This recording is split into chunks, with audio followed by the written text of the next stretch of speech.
Well, Russians have begun voting in their three-day presidential election, which is widely expected to extend Vladimir Putin's tenure for another 6 years. And this has been amidst a crackdown and dissent, including the mysterious deaths of prominent rivals and critics like Alexei Navalny.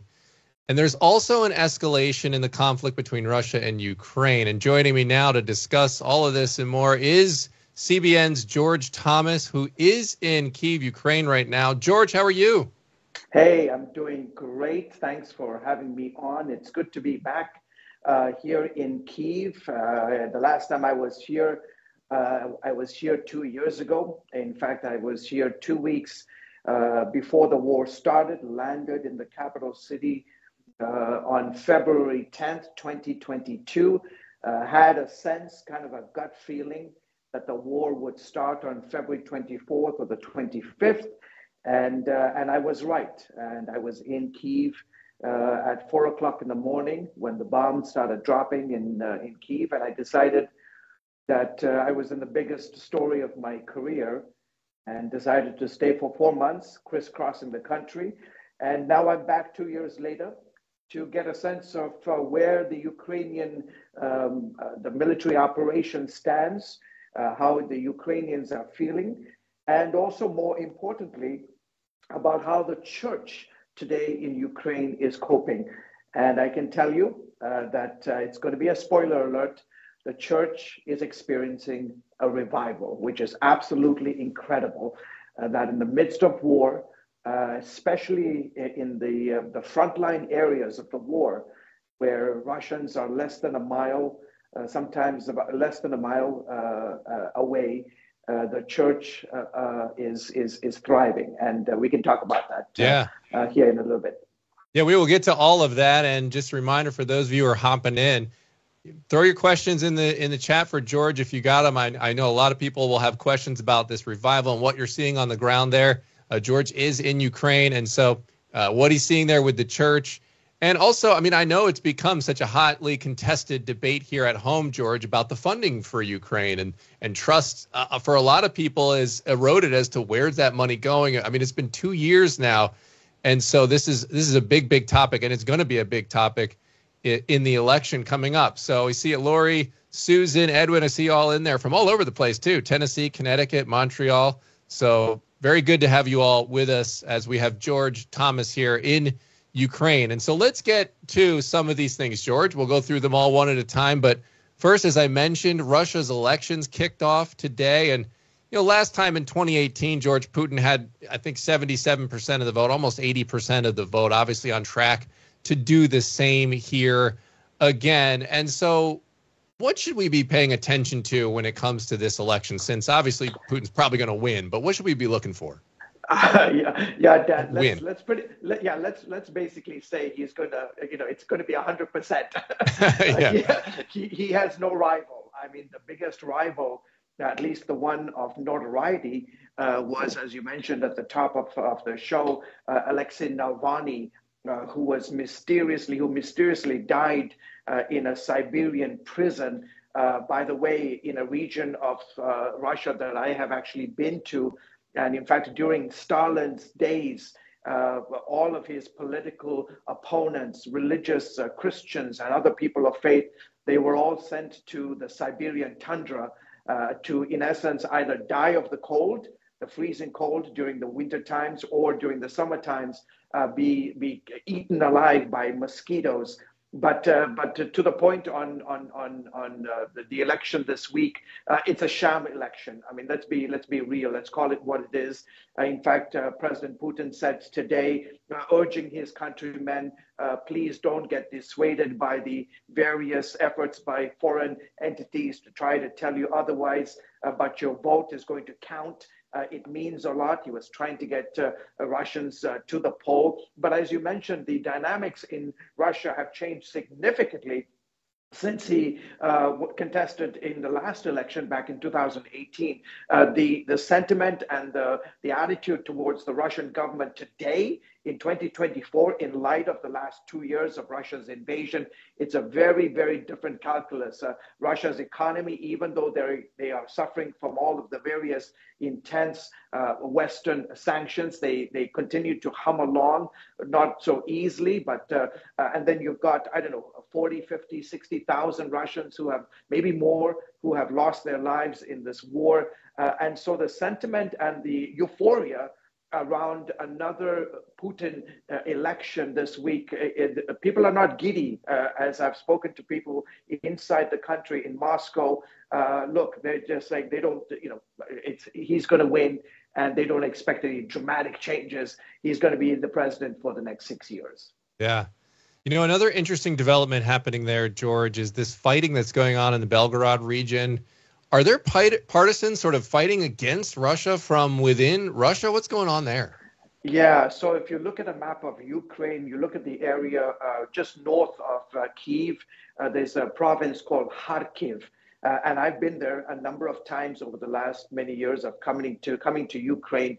But Kharkiv and just northeast of Kharkiv is a place called Belgorod, which is in Russian territory. But my sources are telling me that in the last several weeks, pro-Ukrainian fighters who happen to be Russian are coming alongside the Ukrainian army to, in essence, carry out an insurgency operation inside of Russia, in the Belgorod area.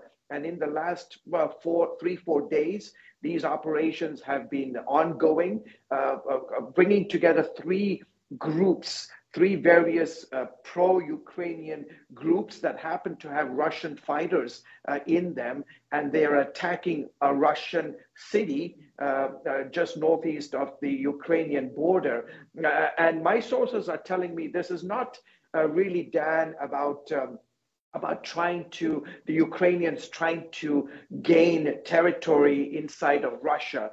They say that it's sending a signal, especially this week, in the next few days, that in the midst of a presidential election in Russia, that Russian soldiers, Russian forces, pro-Ukrainian Russian forces are trying to create kind of a distraction, trying to show the Russian people, like, listen, Putin doesn't have the entire country wrapped around his finger, that there are people who are against his regime, who are against the war here in Ukraine. And so this is a way to send sort of a signal to the Kremlin that, listen, we can create this kind of distraction in the middle of an election, presidential election, and serve notice to Putin. What's interesting is that the residents of Belgorod are trying to evacuate from the region. There have been maybe, I think, 1 or 2 injuries, and there's also strategic troop as well as aircraft and other military operations, Russian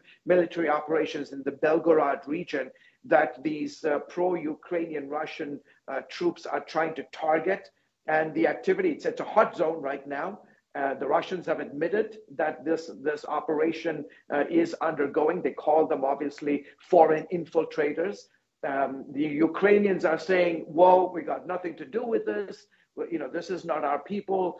This is an insurgency from inside of Russia. Obviously, that plays well for the Ukrainians and gives these pro-Ukrainian Russian forces something to talk about. But also, let's see. I mean, I don't think we're seeing any significant insurgency happening in the southern part of Russia. But again, it is noteworthy for sure. Yeah, for sure. And both sides obviously are going to be playing the narrative game. So you really got to take everything you see with a grain of salt until we know for absolute certain. Exactly. So good exercise caution there. I see all the questions in the chat, by the way, and I have a few of them written down. We'll get to those in a minute. I had a couple more I wanted to get through while we have George here on the line live in Ukraine. George, this morning there were some missile strikes in the Black Sea port of Odessa earlier today. Killed at least 14. I've seen 16 in some other reports as well. What can you tell us about what's going on with these latest strikes?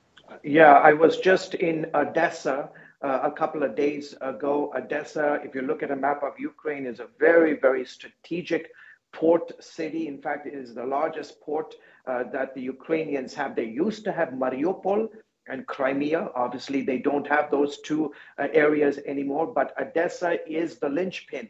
And the Ukrainians and the Russians have been trying to go after this port city. In essence, if the Russians were able to gain a foothold in Odessa, which is a big if for a number of reasons, but if they were able to get hold of the port city of Odessa, it basically landlocks Ukraine, completely cuts Ukraine off from the Black Sea and the ability to get, for example, all of their precious commodities like wheat and other raw materials out of the country. But again, like I mentioned, Odessa is a critical port city. It's going to be very, very tough for the Russians to get to Odessa. Why? Again, if you look at a map of Ukraine, right now the Russians are on the right bank of the Dnieper River. The Dnieper River is one of Europe's largest rivers, and it starts in Belarus and snakes all the way down, pretty much divides Ukraine in half, comes all the way down and flows into the Black Sea. Right now, the Dnieper River separates the Russians to the right bank of the Dnieper River and the Ukrainians to the left bank. And back in 2022, when the Russians managed to cross the river and they laid siege to Kherson, within a couple of months they retreated, and as they retreated, they blew up the major bridge that crosses the left bank and the right bank. So right now, what's keeping the Russians from entering into Kherson, into the main city, and into the left bank of the Dnieper River is the fact that this bridge is destroyed. Now, if they were able to cross that bridge, then they have a chance to go after Kherson. And then north of Kherson is a place called Mykolaiv. And then to the east of Mykolaiv is the city of Odessa.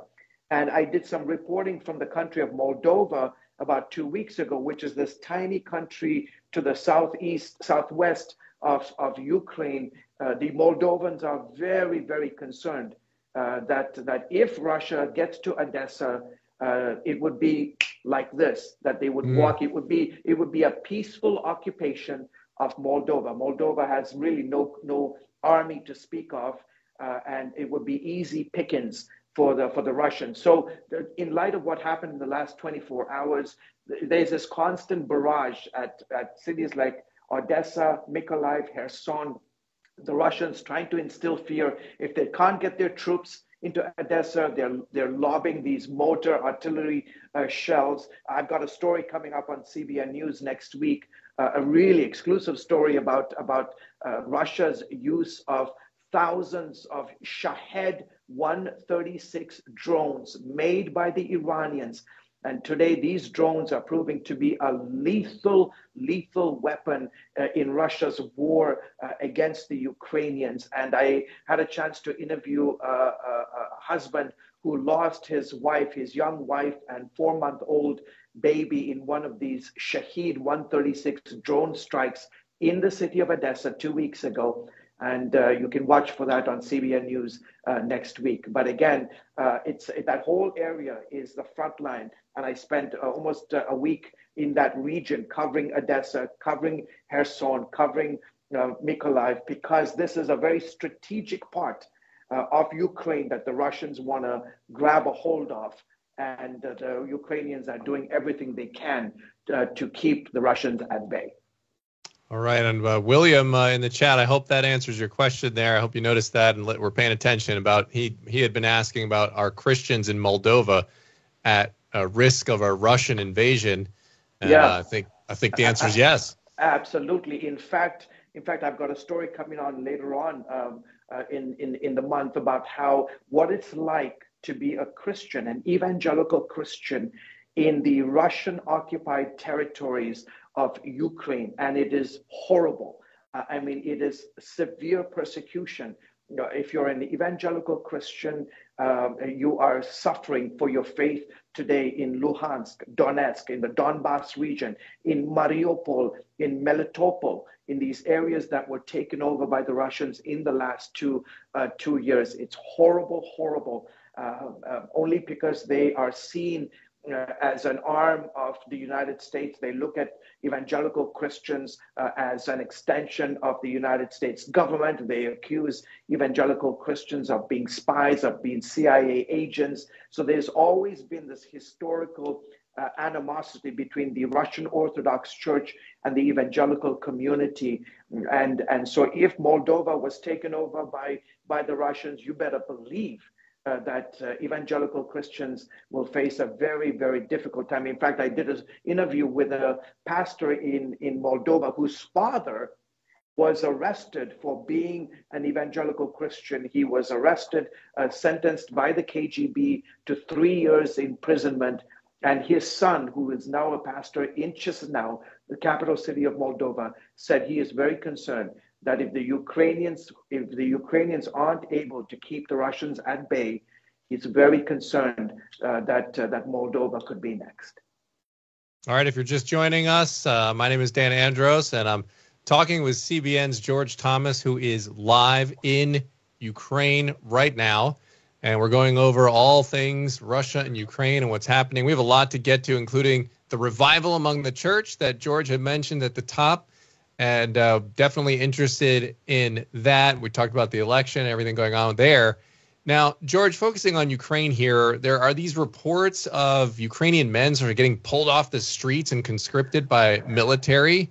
How desperate is Ukraine for troops right now? What's the situation there? So the word on the street, and again, I've not been able to verify these numbers, but people are telling me, people I've been speaking to for the last 2 weeks as I have crisscrossed the southern part of the country, but now I'm here in the capital city, Kyiv. They're saying that the Ukrainian government needs about 500,000 extra men on the front lines. And obviously there is no mass mobilization of men in the country. Keep in mind, if you're 18 and above in this country, you cannot leave this country. You cannot take a train, jump on a train from Kyiv to Lviv and cross the border into Poland. No man over the age of 18 is allowed to leave this country. And so I was talking to a person yesterday who said their very close friend who was visiting a suburb of the capital city just a few days ago was stopped by Ukrainian forces. He was snatched, in essence, taken to a military hospital to get a physical check, and then was about to get deployed to the front line. He was 22. He's 22 years old, and he managed to get out, managed to escape from the hands of the Ukrainian military. But because the concern here is that if the United States does not continue to provide Ukraine with the weapons necessary to continue to hit the Ukrainians, to hit the Russians, for example, for every 3 Ukrainians, the Russians are able to match 10 to 15 of their men. And so, if they're not able to fire artillery shell, missiles, MLRS, whatever it is that they need, what they have to compensate for is to find men who can be on the front line. So that is a very, very big concern right now today here in Ukraine. Let's talk about that funding battle, because as we mentioned here, I mean, this is becoming a very sensitive topic. I think, especially for more conservative leaning politicians, you're starting to see this opposition to funding Ukraine. I mean, we have struggles here of our own at home. I mean, people are going to the grocery store and spending ridiculous amounts of money on basic staples, eggs and milk, et cetera, gas prices, inflation, all of that. And so then they see billions of dollars going to Ukraine, and this war is dragging on. And they're kind of asking, well, what are we doing here? What do you make of all, and what do you hear there in Ukraine about the debate going on about funding Ukraine? Yeah, they obviously are paying very close attention to the politics of the United States. They understand.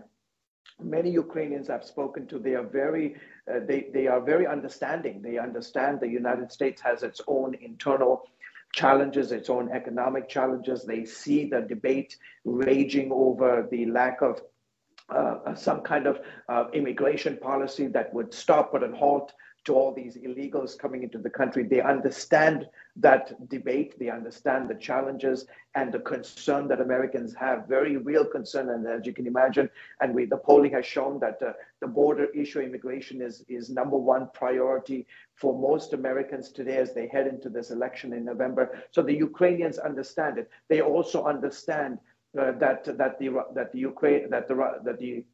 Americans are giving some pushback on the idea of providing more funding for Ukraine. They understand that. They understand the pain that the Americans are feeling. On the other hand, they also know that it is only their men. They say they're brave men and women who are in essence acting as a shield for the rest of Europe, keeping the Russians at bay single-handedly by themselves, obviously with the assistance of American and NATO countries with military equipment and so forth. But keep in mind, they say, look, we are doing the hard work, the heavy lifting. We're not asking you to send your men and women, to sacrifice your men and women on our soil. They say they are willing to do it. They want to do it. They are ready to do it. They have been doing it. They just say, give us the necessary tools to be able to fight this war so that you don't have to send your men and women to our land and in the process possibly end up losing your life. We are willing to lose our lives for our own country. Just provide us with the resources. I think this whole debate over funding is very complicated and nuanced. Keep in mind, when we send bullets, when we send other military, whether it's missiles or artillery or whatever it is, obviously it benefits the United States, the companies that are making the bullets, that are making all the military hardware. So it's all that money is also coming back to the United States. It's putting more jobs. People have the jobs to be able to do this. So it's nuanced. And there's some concern about, there's, massive corruption here in Ukraine. No, there isn't. In fact, I've been covering Ukraine for quite some time, and the Zelensky government is really doing its best to crack down on corruption and be able to give an accounting for all the money that is being spent. And so some of the accusation that the Zelensky government is profiting from all of America's largesse is not true. They say that this is Russian propaganda, and they are trying to be good stewards of the resources that the United States and other NATO countries have provided them. But at the end of the day, they see this as a battle to keep this Russian bear at bay, and that other Western countries don't have to fight Russia, that they're willing to do it, but they need the help. They need the resources and the military hardware in order to do it. All right, we're talking to CBN's George Thomas. He's live in Ukraine. I'm CBN's Dan Andros. I'm back here in the States. And I wanted to get to some of your questions. And don't forget, if you're just joining us now, by the way, I see more people are coming in to the stream here. Make sure you like and subscribe to the CBN News Channel. You're going to see more of our live videos. And George is out. He's often in different places around the globe doing fantastic reporting. We have others around, Chuck Holton, also in hot zones across the world, giving you guys great reports. So make sure you like and subscribe so you can get notified when we go live. We're going to be doing more of this, and we'd love to have you here with us as we go through this news and get this important reporting on the ground. And I want to get to a question from the chat, George, because you're just talking about these concerns, that a lot of Americans might have about, is Ukraine corrupt, and et cetera. And there was a report recently about the government closing these churches, and Awilda is asking here in the chat, is it true that the government is closing down churches? No. The Zelensky government is not waging some kind of crackdown on Christians. It's absolutely not true. The Ukrainian government, in essence, says, look, there is a part of the Russian Orthodox Church that has for a long time practiced their faith here in Ukraine, But the accusation that the Zelensky government is levying against the Russian Orthodox Church is that you are an arm of the Kremlin. In fact, they have given evidence, they have shown evidence in the last 2 years how priests belonging to the Russian Orthodox Church would provide the Russians logistics and information on various targets, various military assets and positions. They, in essence, say that the Russian Orthodox Church, like I said, is an arm of Moscow, connected to the patriarch of the Russian Orthodox Church. And so the government here says, look, you are in essence a threat, a national threat to our country, that you are exposing our military operations, you are exposing where our troops are positioned, you are in essence using your religious structure, your position in order to spread lies, in order to peddle the Moscow line. And so there's no persecution of Christians here in Ukraine. Quite the opposite. The evangelical church is thriving. We can talk about that here in a second. But at one point, the Russian Orthodox Church was one of the largest churches as a community here in Ukraine, and therefore, by and large, still have the freedom to continue meeting, to continue worshiping. That's not an issue. But the issue for the Ukrainians is that just make sure that you are not using your pulpit as a way to spread disinformation, fake news, and Russian propaganda in the middle of a war. You mentioned it here, George, just a second ago. We talked about at the top, the revival that you're seeing happening there and hearing about. Obviously, this is a kind of a war zone here, active war zone, of course. Even if it's not a full-scale assault all the time, it's still an active war zone. And so we're seeing God move there. What are you hearing on that front? My goodness, I just got back about 48 hours ago from Kherson, which is the very front line of the war in the south. And guys, it was just unbelievable. I'll have a story in a couple of days on CBN News. But in the middle of the war, less than 2-3 miles away from Russian forces, hundreds of Christians, many of them new believers who are coming to church. In fact, there are people who live outside of the red zone, of the war zone, who are coming up from other districts of Ukraine, coming to the front line in order to come to church. One pastor told me that his parishioners feel so much more safer and calmer in the church than they do at home. Today, the church is a beacon of light in the middle of the war. Pastors who were under constant shelling, they were under constant monitoring by the Russian KGB during the occupation here, during the occupation of Kherson, said no. God called us to stay despite the very, very real risk of death.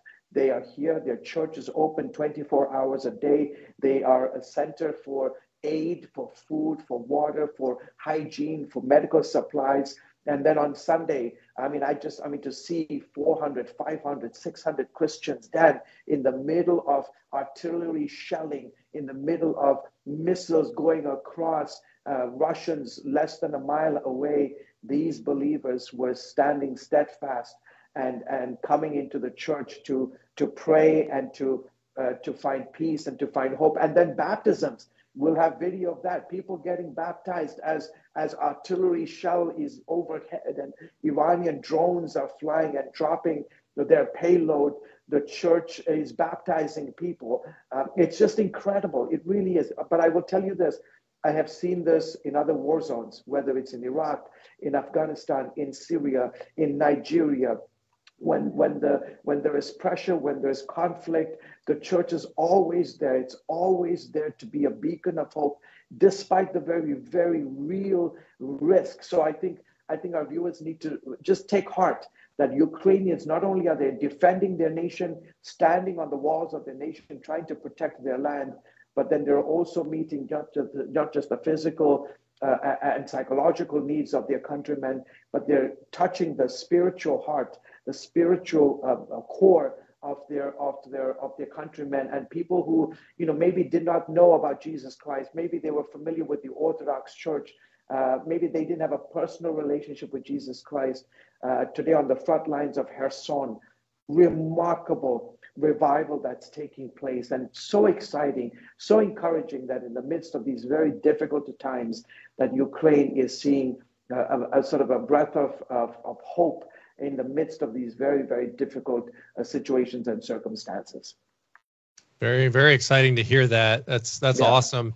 And someone in the chat, DE is the user handle there, said that one of their friends is a pastor there in Ukraine and saying the same thing. They're having a big revival there at their church right now. So this has been going on for a couple years now, George. Obviously, as you're saying, just kind of keeps stretching out and keeps lingering. What is, I mean, we've got this revival happening there. You touched on that. What's the general mood of the people there now that it's been going on so long? Yeah, I think what they are looking at the on the ground military operations, but the Russians, they get a sense. There's a sense among many Ukrainians that the Russians feel like they have the upper hand, and they are trying to take more territory. But they're also keeping a very close eye to what happens between now and November in the United States. They are concerned that if Donald Trump gets a chance to be the president of the United States again, all that we have heard from Donald Trump, at least publicly, is that he will pretty much pull the United States out of, in terms of funding for the war in Ukraine. And they see the debate and the wrangling amongst Republicans and Democrats in Congress when it comes to the issue of funding. But at the same time, just like this operation in Belgorod, Ukrainians, they have the fight in them, and they will continue to fight. The Pope, a couple of days ago, in essence, told the Ukrainians, why don't you just guys raise the white flag and give up?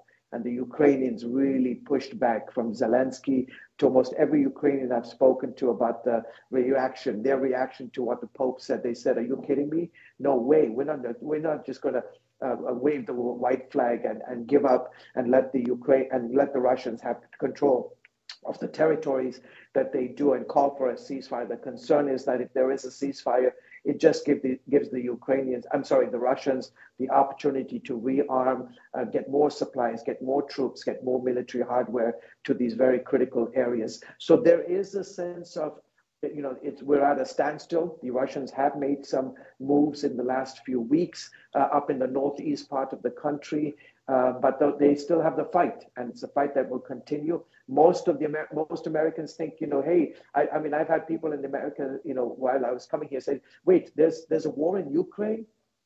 Yeah, there's a war in Ukraine, and every day people are here in Ukraine are dying. So are Russians, and it's a full-scale war, and it's on the doorstep of Europe, and it's a fight that the Ukrainians are all in and are willing to sacrifice their blood, sweat, and tears in order to remain a free country. Every Ukrainian I've spoken to have said they do not want to be part of the Soviet Union again. They lived under it for 80 plus years. They know what a totalitarian regime is like. They don't want to go back to it. What would you say? We got a question here from Delita in the chat, talking about the day-to-day life for Ukrainians. Like you're saying, you're kind of touching on it, and just the sense I get, I mean, you're there, so you can tell me about it, but it seems like this is not a full scale, there was earlier, tanks on the ground and all that, but it seems like that's kind of slowed down. So what is it like? I mean, are people just going about their day-to-day lives and kind of hoping they don't get a rocket dropped on their head? Or I mean, what's the situation like that on a day-to-day level?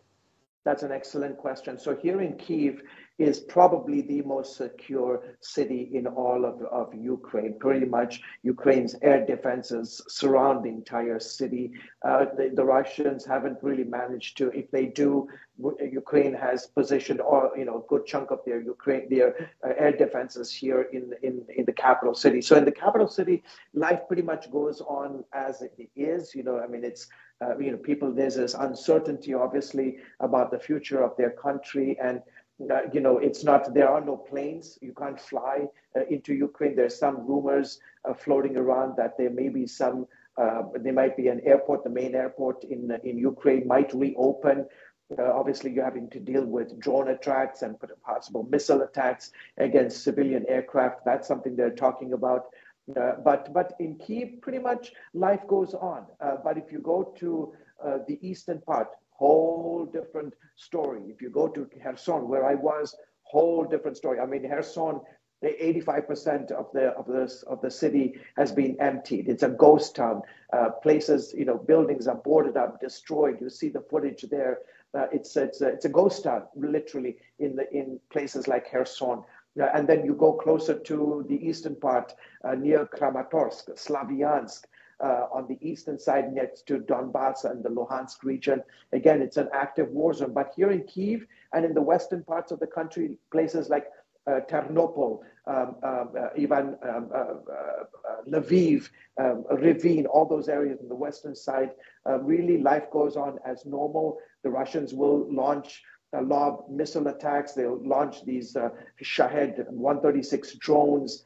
But here in Kyiv, it's pretty much life as normal as possible in the middle of the war. And they have their sirens that go off. I remember 2 years ago, I used to go down to the shelter. Nobody really goes to the shelter anymore when the air raid sirens go off. So it's a mixed bag. In the south, it's an active war zone. In the east, very much an active war zone. But here in Kyiv, things are somewhat calm.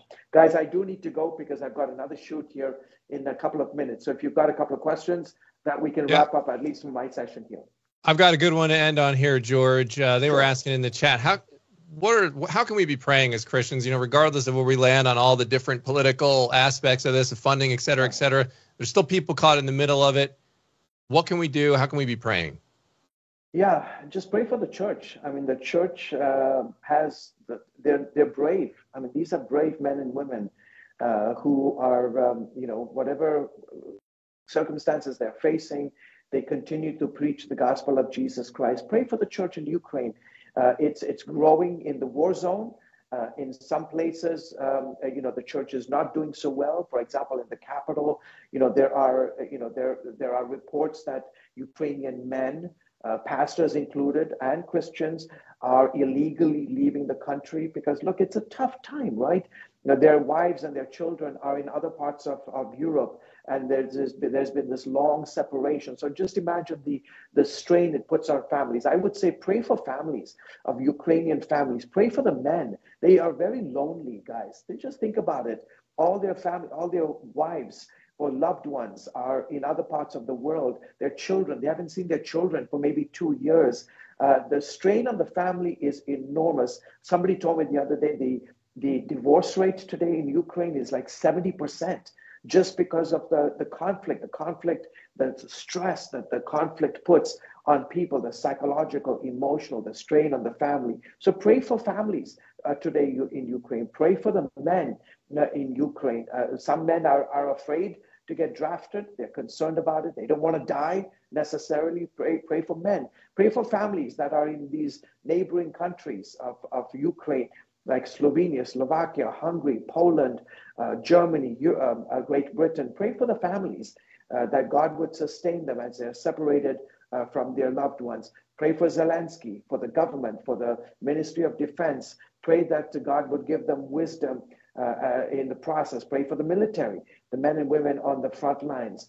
And there I say to you, pray for Russia. Pray for Putin, that God would intervene and help him stop this war. Russians, the majority that I've spoken to, don't want to be part of this war. They don't want to be sending their men and women to the front lines. Pray that a revival would take place in Russia. It's very difficult to be a believer today in Russia. They live under a totalitarian, dictatorial country. It's not easy to live in Russia today. To be a Russian living in Russia, it's not easy at all. It's an oppressive regime. So just imagine all the political opponents that Putin has murdered, in essence, over the last 2 years. People who have spoken out against Putin, they're all dead. Navalny dead. It's a tough life to be in Russia today. But today, I think the Church of Jesus Christ, and as believers, we are urged to pray for our enemies, to pray for those who are in leadership, to pray for those who persecute us. And so I would say pray for the Russians. that they would have a revelation of Jesus Christ. Pray for Putin, for Vladimir Putin, that the Lord would touch him in a miraculous way. It's not impossible. Absolutely not. It's not impossible. The Lord can move in mysterious ways, and He does. And the good news is that the church is exploding here in the South, and it's incredible to see. And it's just a privilege and honor to be able to tell those stories. Watch for those stories on CBN News in the next Awesome. couple Well, of days. George, I know you got another shoot to get to. George Thomas, live in Ukraine. Thanks so much for spending a few minutes. I know you're busy traveling all around, so stay safe. God bless you, sir. Appreciate it. Thank you, man. Thanks. Bye. All right, and then before we go, I just want to tell everyone in the chat, go ahead and make sure you subscribe and like the channel. Like I said, we're going to be doing lots more of these lives as we can and as we have our reporters out in the field. And if you want to get notified of those, you got to click that little notification bell, and it'll tell you when we go live. And so we would love to have you all with us. So make sure you do that, and be praying for George too, because he is often putting himself in harm's way in various places throughout the world, and to bring you these great reports that he always does on CBN. So God bless you all. Appreciate you being here. If we don't see you the rest of today, have a fantastic weekend. God bless you.